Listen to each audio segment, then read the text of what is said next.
সকাল থেকে উঠে সারা দিন খেটে খেটে মরে যেতে হয়, আর উনি এখনো পড়ে পড়ে ঘুম দিচ্ছেন। বেলা করে ঘুম থেকে হেলতে দুলতে উঠে তারপর উনি মন গেলে কাজে যাবেন, আর না মন গেলে যাবেন না। এইভাবে কি আর চলা যায়? চত্ব সব।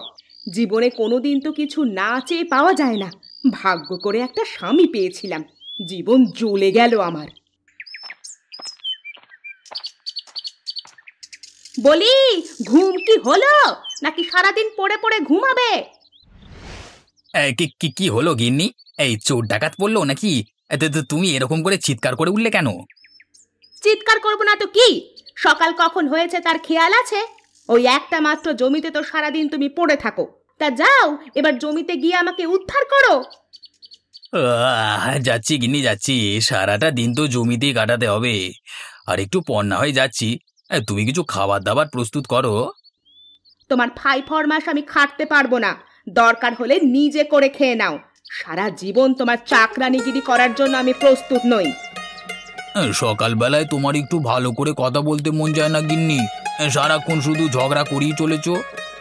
তুমি আমার জন্য এমন কি করেছো যে তোমার সাথে সকালবেলা উঠে মিষ্টি মিষ্টি কথা বলতে হবে? কোনোদিন তো একটা কাপড় গয়না ভালো মতো কিনেও দাও না। যাদের কিছু করে দেখানোর ক্ষমতা নেই তাদেরকে আবার সম্মান কিসের? সকাল থেকে উঠে মুখ ঝামটাই শুনতে হবে। আচ্ছা গিন্নি, আমি তোমার কোন শখটা পূরণ করিনি বলো তো? হ্যাঁ, শাড়ি গয়না হয়তো দিতে পারি না, কিন্তু শাড়ি গয়না ছাড়াও তোমাকে আমি যা কিছু দিয়েছি সেগুলো কম কি বলো? কি দিয়েছো? বলে কি দিয়েছো তুমি আমাকে? এই তো একটা বাড়ি, বাড়িটাকে এখনো পর্যন্ত পাকা বাড়ি করে তুলতে পারলে না। বর্ষা নামলেই চাল ফুটো করে টপ টপ করে জল পড়তে থাকে। রান্নাঘরের যা দশা হয় তাতে তো আমার রান্না করতে ইচ্ছেও করে না। তাতেও এতদিন তোমার মুখের পানে চেয়ে আমি সমস্ত কিছু সহ্য করে গেছি, কিন্তু এখন আর নয়। তাহলে এখন কি করবে তুমি বলো আমাকে? এখন তোমার কাছে আমি যা চাইবো সব কিছু আমাকে দিতে হবে, না হলে আমি রান্না বান্না আর করতে পারবো না। নিজের কাজ থেকে ফিরে নিজে রান্না করে তারপরে খাবে। বেশ গিন্নি, ঠিক আছে, আমি তোমাকে কথা দিচ্ছি, যতদিন আমি কিছু করতে না পারবো ততদিন আমি এ বাড়িতে আর প্রবেশ করব না। বলি, বাড়িতে প্রবেশ করবে না তো যাবে কোথায়? হ্যাঁ, আমার দু চোখ যেদিকে যায় আমি সেদিকেই চলে যাব, তবুও এ বাড়িতে আমি আর কোনোদিন ফিরবো না। আমি চললাম।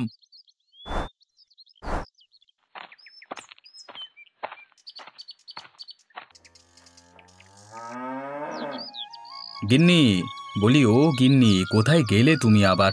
একবার এদিকে শুনে যাও তো। এই তোরা চুপ করে খেয়ে নে, ওদিকে আবার ডাকছে আমাকে। আমাকে যেতে হবে বুঝলি, তোরা খেয়ে নে তাড়াতাড়ি।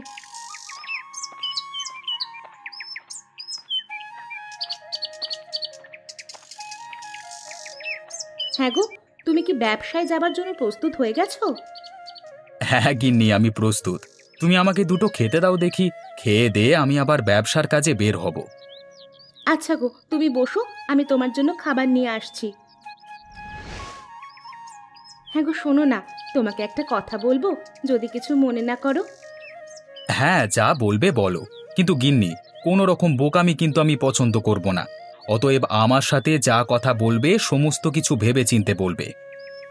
আমাদের পাড়ার ওই যে পায়েল আছে না, জহিরদার বউ গো। হ্যাঁ হ্যাঁ, বুঝতে পেরেছি। কি হয়েছে বলো? তার না ঘাটে বাসন ধুতে গিয়ে স্লিপ করে পড়ে গিয়ে পা ভেঙে গেছে। এখন আমি ভাবছিলাম যদি আমরা কিছুটা অর্থ সাহায্য করতে পারতাম তাহলে তার খুব ভালো হতো। তুমি কি বলছো গিন্নি? জহিরের কথা তোমার মনে আছে? আমি যখন ব্যবসা করব বলে প্রথম পদক্ষেপ নিই, তখন এই লোক আমার কম পেছনে লাগেনি, সকলের সামনে অপদস্থ করেছে আমাকে। তুমি কি সেসব ভুলে গেছো? খুব তো বলেছিল, ব্যবসা করে কি করবি, বাইরে গেলে অনেক টাকা। এখন পরিযায়ী শ্রমিক হিসেবে বাঁচতে কেমন লাগছে? বউ পা ভেঙে পড়ে আছে, তবুও তাকে দেখতে আসবার কোনো উপায় নেই। শোনো না, ওরা যদি অমানুষ হয় তা বলে কি আমাদের অমানুষ হলে চলে?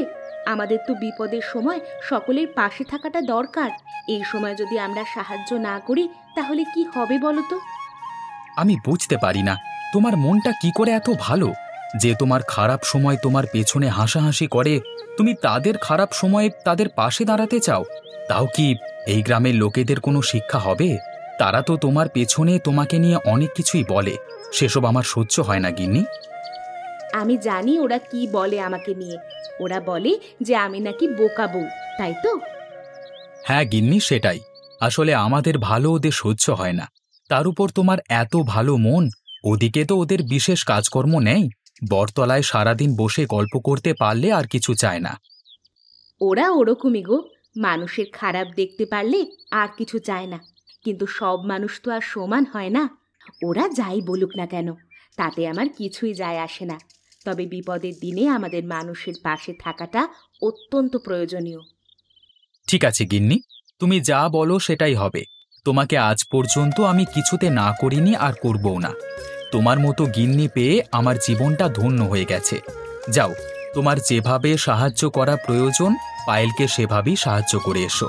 আমার কোনো আপত্তি নেই। যদি বাইরে থেকে কিছু আনবার প্রয়োজন হয় তাহলে আমাকে বলো, কেমন? আমি তোমাকে ব্যবস্থা করে দেব। ঠিক আছে গো, তুমি তাহলে খেয়ে নাও। কথা বলতে বলতে খাবারটা ঠান্ডা হয়ে গেল।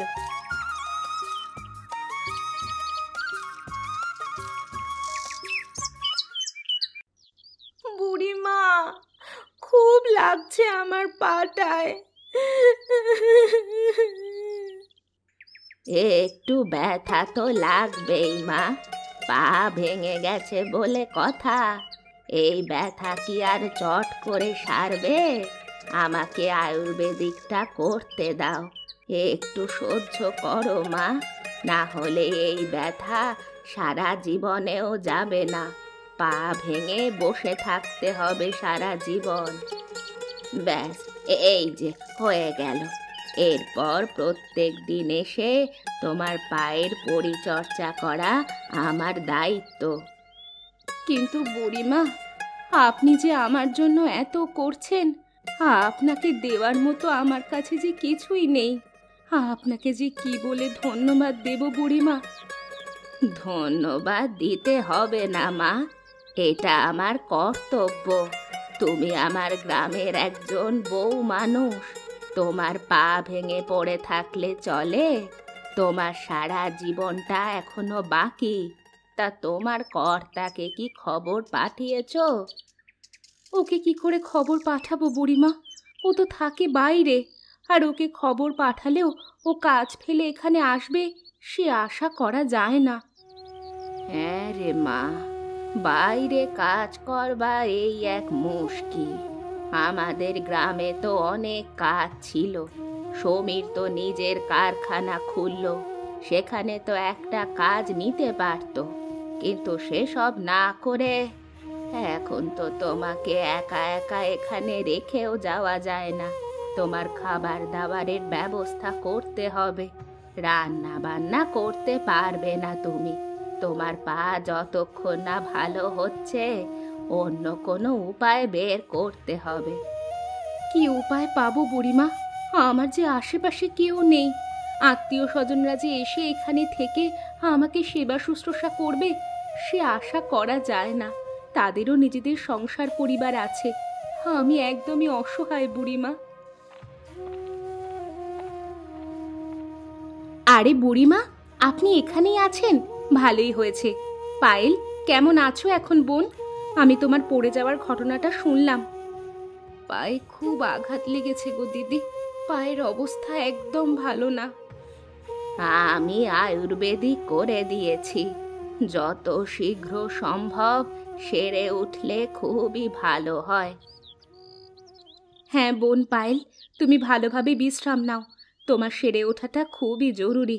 কিন্তু তুমি পড়ে গেলে কিভাবে বলো দেখি?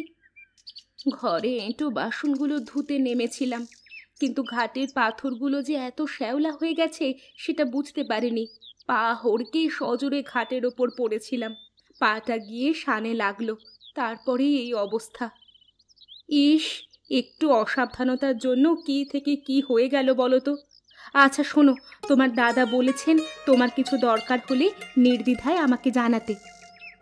দিদি, তোমরা যে এই সময় আমার পাশে এসে দাঁড়িয়েছো এতেই আমি অনেক খুশি হয়েছি গো। আমার আর কিছু দরকার নেই। দরকার নেই বললে তো শুনবো না বোন। তোমার পা ভেঙে গেছে, এখন তোমার দেখাশোনা করবার জন্য একজন লোক রাখা দরকার। আচ্ছা বুড়িমা, আপনি তো একা মানুষ, আর আপনি এসব আয়ুর্বেদিক জিনিসপত্রও করতে জানেন। আপনি যদি কটা দিন পায়েলের কাছে থাকতেন তাহলে কোনো অসুবিধা হবে? আমার থাকতে কোনো অসুবিধা নেই মা। আমি পায়েলের সমস্ত রকম সেবা শুশ্রূষা করব, কিন্তু আমার কাছে বিশেষ টাকা কড়ি নেই যে। ও নিয়ে আপনাকে কোনো চিন্তা করতে হবে না বুড়িমা। সমস্ত বাজার হাট ওষুধপত্রের ব্যবস্থা আমি নিজে করব। আপনাদের কি কি লাগবে শুধু আমাকে জানিয়ে দেবেন। আমি প্রত্যেক দিন নিজে এসে সে সমস্ত জিনিসপত্র দিয়ে যাব আর আপনাদের খোঁজ নিয়ে যাব। বোন পায়েল, তুমি কিছু মনে করো না। আমি থাকতে পারতাম তোমার কাছে, কিন্তু তুমি তো বুঝতেই পারছো তোমার দাদাকে ব্যবসার কাজে বেরোতে হয়, তাই রান্না বান্না এবং যাবতীয় কাজ আগে থেকেই করে রাখতে হয় আমাকে। দিদি, আপনি আমার জন্য যা করছেন সেটাই কেউ করে না। কই, ঘাটের মাথায় যাদের সাথে বসে আমি গল্প করতাম তারা তো একবারও আমার পরিস্থিতি জানতে এলো না। যেই শুনেছে আমার পা ভেঙেছে অমনি তারা সাথে সাথে দূরে সরে গেছে। এসব কথা বাদ দাও পায়েল বোন, সব মানুষ তো আর সমান হয় না। না দিদি, আমাকে আজকে বলতে দিন। ওরা সারা দিন আপনার পেছনে আপনাকে নিয়ে কথা বলে। আপনার এই ভালো মানসিকতাকে ওরা পাগল বলে, বলে ধনী স্বামীর বোকা বউ। সত্যি বলতে আমিও তাদের সাথে এতদিন গলা মিলিয়েছি, কিন্তু আজকে যখন আমি নিজে বিপদে পড়েছি তখন আমি বুঝতে পারছি কারা আপন আর কারা পর। এরপর থেকে আপনাকে বোকা বললে আমরা আর কেউ বরদাস্ত করব না। তুমি শান্ত হও বোন পায়েল, যে যা বলছি বলতে দাও। তাদের কথায় যে আমার কিছুই যায় আসে না। আমি মানুষের বিপদের সময় এতদিন পাশে দাঁড়িয়ে এসেছি, আর এর পরেও আসবো। তুমি এখন বিশ্রাম নাও বোন, আমি কটা টাকা বুড়িমার হাতে দিয়ে যাচ্ছি। আমি কালকে আবার আসবো। বুড়িমা, আমি তবে এখন আসছি, কেমন?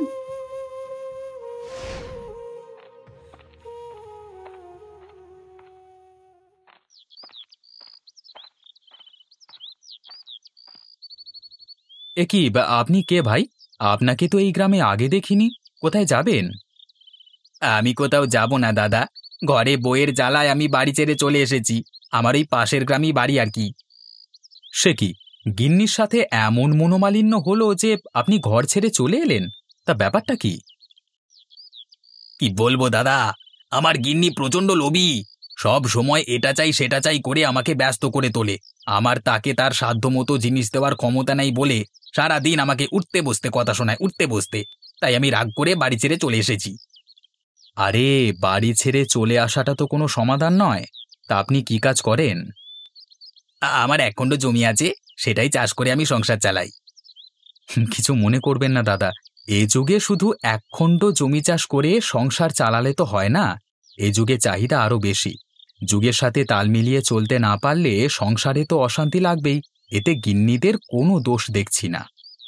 তার মানে কি বলতে চাইছেন দাদা, সব দোষ কি আমার? আমি সেটা বলতে চাইনি, তবে আমার মনে হয় যে আপনার জমি চাষের পাশাপাশি একটা ব্যবসা করা বা কোথাও চাকরি করা প্রয়োজন। না হলে সারা জীবনই গরিবী রেখার মধ্যে আপনারা রয়ে যাবেন। সেটা কিন্তু খুবই খারাপ ব্যাপার। তাহলে আমি কি করব দাদা?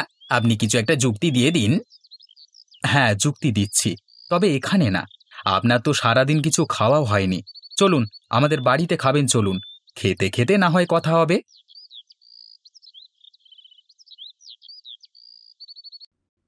কি গো, খবর শুনেছো? পায়ে যে পড়ে পা ভেঙেছে গো। তা কি অবস্থা একবার জিজ্ঞেস করতে যাবে নাকি? তোমার মাথা খারাপ হয়ে গেছে নাকি রত্না? এই সময় আবার কেউ জিজ্ঞাসা করতে যায়? 2-5 দিন যাক, তারপর আমরা গিয়ে কিছু গল্প গুজব করে আসবো না হয়, কিন্তু এখন এই মুহূর্তে যাওয়া কোনো মতেই সম্ভব না। ঠিকই বলেছ, এখন গেলে আমাদের অসুবিধা হয়ে যাবে। আমাদের সামনে নাকে কান্না করবে, টাকা পয়সা চাইবে, সাহায্য চাইবে। না বাবা না, এসব আমাদের করা একেবারেই সম্ভব নয়। শুনলাম নীলিমা নাকি আজকে দেখা করতে গেছে পায়েলের সাথে। ও হলো ধনী বাড়ির বোকা বউ, ওর মতো বোকা তো আর আমরা নই। যাক না দেখা করতে, গেলেই বুঝবে কত ধানে কত চাল। অবশ্য বড় লোক মানুষ, এই সময় অর্থ সাহায্য করতে তাদের কোনো অসুবিধা হওয়ার কথা না, কিন্তু তাতেও এই সময় হুট করে পায়েলকে দেখতে যাওয়াটা বোকামি ছাড়া কিছু নয়। যতই হোক ও তো গরিব মানুষ, ওদের সব সময় নেই নেই বাতিক একটু থাকেই। তা যা বলেছ তুমি, আমার কর্তা তো আমাকে বারণ করে দিয়েছে 1 সপ্তাহ আগে কোনো মতে ওই পায়েলের বাড়িতে না যেতে, আর গেলেও গরিব সেজে যেতে। তারপর গিয়ে দুটো দুঃখের সহানুভূতির কথা বলে সেখান থেকে যত তাড়াতাড়ি সম্ভব ব্যস্ততা দেখিয়ে বাড়ি আসবে। যেদিন যাব আমরা দুজনে একসাথে যাব। আচ্ছা, এখন জল নিয়ে বাড়ি যাই গো, ওদিকে যে আবার খাবার সময় হয়ে গেল।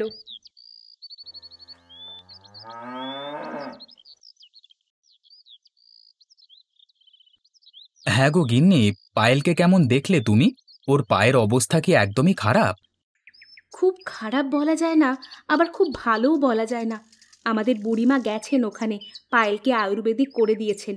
আমি ওনাকে অনুরোধ করে বলে এসেছি যাতে পায়েল যতদিন না সুস্থ হচ্ছে ততদিন তিনি যেন পায়েলের কাছেই থাকেন। আর আমি এটাও বলে এসেছি যে তাদের প্রয়োজনীয় জিনিসপত্র, খাবার দাবার সব আমি প্রতিদিন দিয়ে আসব। তা তুমি ভালো করেছো গিন্নি। এই সময় মেয়েটার পাশে না দাঁড়ালে মেয়েটার সারা জীবনটা নষ্ট হয়ে যাবে। দাদা, একটা কথা বলি, আপনাদের দুই স্বামী স্ত্রীর মতো এত সুন্দর মানসিকতা আমি আগে কোথাও দেখিনি। আপনারা সব সময় মানুষের বিপদে কেমন পাশে দাঁড়ান। সত্যি আপনাদের সাথে পরিচিত হয়ে আমার খুব আনন্দিত লাগছে। তাতেও লোকে বলে বেড়ায় আমার বউ নাকি বোকা, বিপদের সময় হুট করে কারোর পাশে দাঁড়াতে নেই, তাহলে লোকে নাকি বোকা বলে। দাদা, লোকের কথায় কি আসে যায়? বৌদির মন এত ভালো বলি আপনার এত উন্নতি। শুধু আমার নয়, তুমি একটু ভালো করে ভেবে দেখো, তোমার গিন্নিও তো তোমার উন্নতি চায়। কই দাদা, আমার তো মনে হয় না, সারাক্ষণ তো শুধু আমাকে খোঁটা দিয়ে কথা বলে। আরে তোমার দৃষ্টিভঙ্গিটা বদলাও ভাই, তাহলেই দেখবে দুনিয়ার সমস্ত কিছু সুন্দর লাগছে। তোমার গিন্নি তোমাকে এমনি এমনি খোঁটা দিয়ে কথা বলে না, ও চায় যে তুমিও উন্নতির পথে পা বাড়াও। সকলেই তো একটু সুন্দর জীবনযাপন করতে চায়, তার জন্য কর্ম করা প্রয়োজন।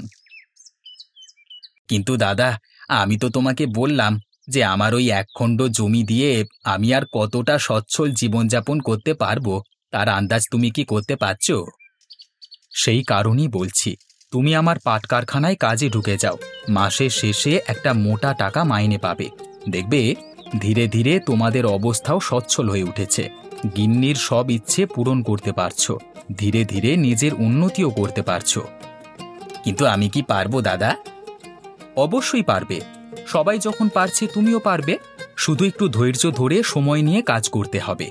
আর ঘরে অশান্তি করলে চলবে না, গিন্নির কথা শুনতে হবে। যদি কখনো মনে হয় যে গিন্নিরা বাজে কথা বলছে, অতিরিক্ত লোভ করছে, তাহলে তাদের ভালোটা বোঝাতে হবে। শুধু শুধু ঝগড়াঝাটি করলে সকলেরই মানসিক অশান্তি বাড়ে। সত্যি দাদা, তোমার সঙ্গে থেকে আমার জীবনের এক অন্যরকম দৃষ্টিভঙ্গি খুলে গেল।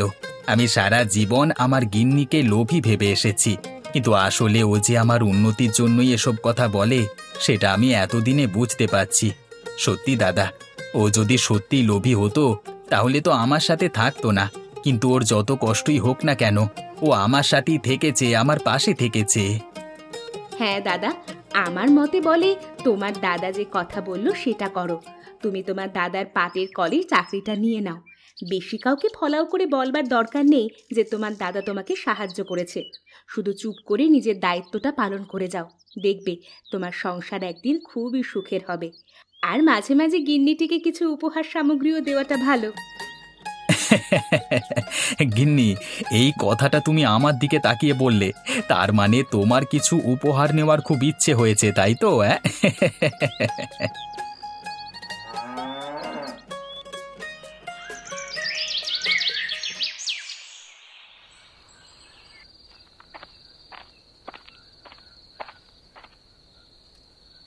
ওগো, তুমি কোথায় গিয়েছিলে? সারাদিন বাড়ি ফেরোনি কেন? সারাদিন চিন্তায় চিন্তায় আমার শরীর খারাপ হয়ে যাচ্ছিল। আরে গিন্নি, চিন্তার কি আছে? আজকে থেকে আমি এমন সন্ধে করেই বাড়ি ফিরবো। কেন গো, কি হয়েছে? আমার কথায় রাগ করেছো বুঝি? আমি আর কোনোদিন তোমাকে ওরকম ভাবে কথা শোনাবো না। আরে না গিন্নি, না, রাগ নয়। পাশের গ্রামের একটা পাটকলে আমি চাকুরি পেয়েছি। এই দেখো, সেই আনন্দে তোমার জন্য আমি শাড়ি কিনে এনেছি একটা, আর এতে কিছু মিষ্টি আছে। তুমি সত্যি বলছো? আরে তোমাকে শুধু শুধু সন্ধেবেলায় মিথ্যে কথা বলবো কেন বলো তো? কালকে সকাল সকাল উঠে আমার জন্য খাবার বানিয়ে দেবে। আমাকে খেয়ে দিয়ে কাজে বেরোতে হবে তো। কিন্তু হঠাৎ করে এত কিছু একদিনের মধ্যে কি করে হয়ে গেল? তোমার এতটা পরিবর্তন! আরে গিন্নি, বিশেষ কিছুই হয়নি, শুধুমাত্র আমার দৃষ্টিভঙ্গিটা বদলেছি। তার মানে? তার মানেটা আমি তোমাকে খেতে খেতে বলবো। শুধু এতটুকু জেনে রাখো, লোভী আর বোকা এই শব্দ দুটোর মধ্যে গভীর মর্মার্থ আছে। যদি দৃষ্টিভঙ্গি বদলানো যায়, তবে এক বোকা বউ যেমন তার স্বামীর উন্নতি চায়, তেমন লোভী বউও যে তার নিজের স্বামীর উন্নতি চায়, সেটা স্বীকার না করে উপায় নেই গো। তাই দুটোর মধ্যে আমি কোনটা, লোভী বউ না বোকা বউ? এই প্রথমটা।